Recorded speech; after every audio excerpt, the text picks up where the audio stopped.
I need someone with a lot of money to go in with me on a new Bible. I'm thinking I have to write this out as I like when I translate these verses because it's really hard to read my own notes because there's nowhere to write notes.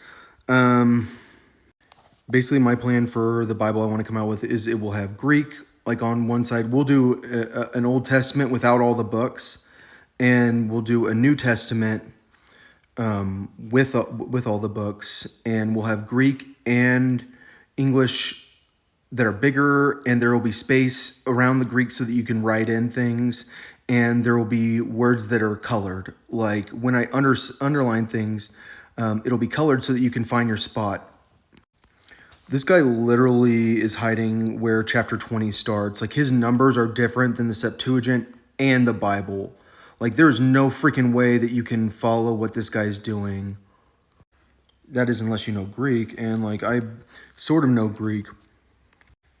Greek is a dead language though, so like Koine Greek is a dead language. There's like dead languages and living languages. Greek is not Greek. The first verse I want to point out is verse 11. It says there is an abasement because of glory. So glory is doses. Everyone knows glory like the glory of God. Abasement is halitosis. For people that are like English speakers, halitosis is like really bad breath. Like it's like chronic bad breath. Like you can't stop the bad breath. You smell bad. So yeah. So there's a weird English definition of the word glory, which is to exult in something unpleasantly or boastfully. It's like to boast about something. And clearly, like we're talking about speech in this. So like glory is a negative thing in this situation, like in being boastful and like bragging. So in 14, he talks about the gift of a fool, and he's saying dosis aphronimos, which we remember phronimos, right? Like that's to be wise. A is a negation in English, and so the negation is the same there, so it's not to be wise. That's a fool. So we'll go to 16. Moros epi uk upakai moi philos. So philos like is friends. So the fool saith, "I have no friends." Moi philos. But philos is also what like love. But in like if we were talking about filial piety, we'd be talking about the family.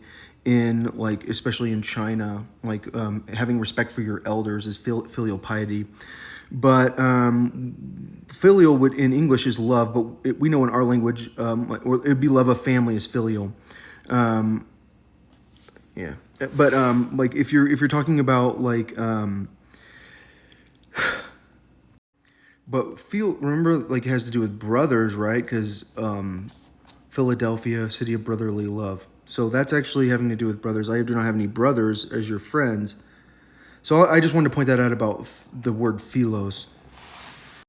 If you want to understand Greek, you need to know glosse, like you need to know the word for tongue, and you need to know mouth for sure, which is stomati, but that might be mouths. I'm not sure. So I feel like having this translation is super helpful next to the other translation I'm using, which is like, it's not the same. He's not literally translating it, I promise. Like I am 100% certain now. I'm talking about that Septuagint because like there are the Septuagint's from the 1800s and then there's that one, and now I realize like I have to like rewrite these verses. Like I need to like go through, like if I'm spending this much time like reading through them, like I should probably like rewrite the verses.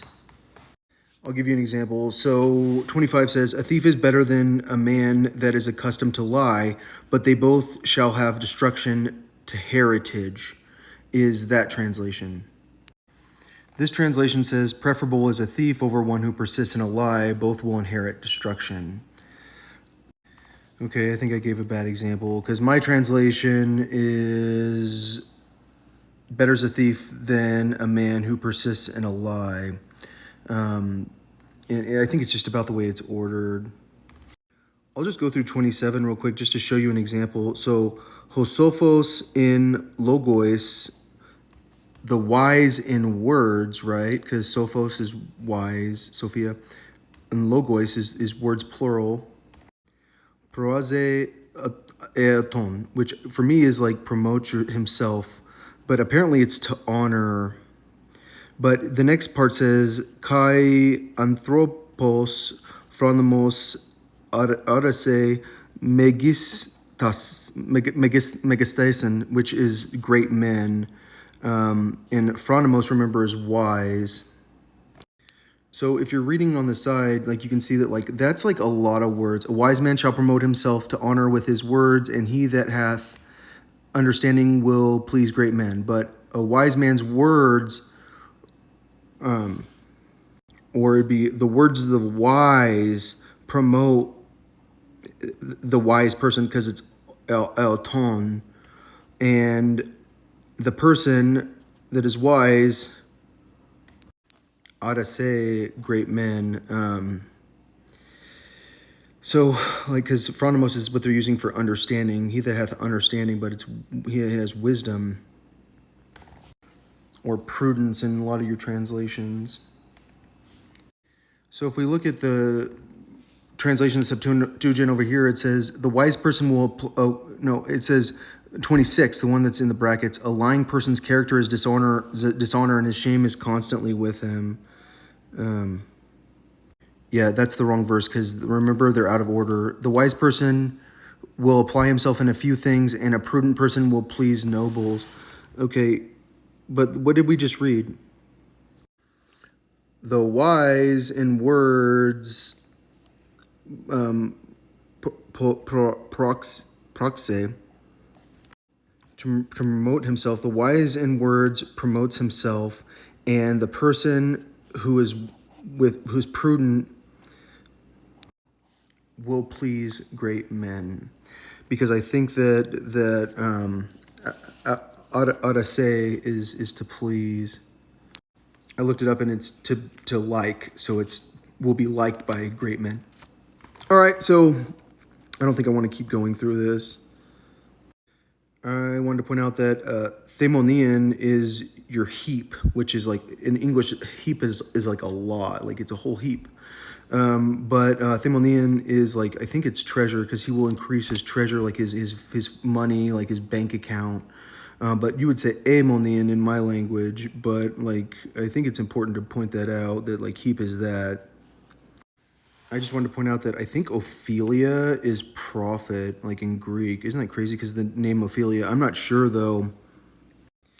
Final thought, I guess this is something that Origen would probably get to with his teachings, with the way he teaches. He'll take things too far. So apocrypton is how I pronounce it, but it's apocrypton. You guys know, remember when I talked about like violence or something? It was like apocalypsis or something like that.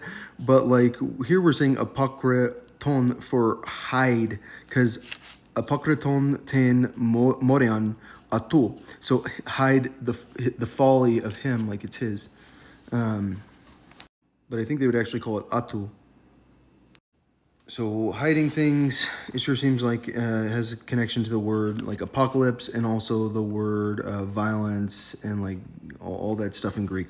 All right, so I'm done reading through one chapter in Sophia, Ìzeus. I really like reading Greek, but this text, those words are so small. You can see through the pages, so like it is like the paper's cheap. Like someone needs to get in with me and do this. Like we're not gonna like. I think I have to sell 3 books. One is like a separate dictionary book, like Strong's Greek dictionary that connects to the numbers in the book. And then there's like the notes on the bottom for people that want to do Greek. So like it's not necessarily like anything except for like the Greek word it actually uses, so that you can immediately just peek over and be like, oh, that's the Greek word it's using. Because you can look up the Greek word in the dictionary, but you'll know the Greek word, so you need to be able to like just peek over and like see which one they're using there.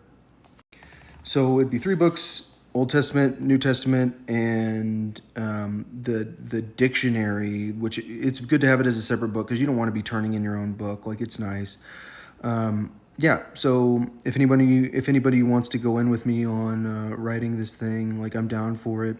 Like I can write a chapter a day, but like it's a lot of work. Like it's pretty hard to read Greek for me. I don't know Greek. Like I was failing Greek during college, so all I did was Greek and I barely passed.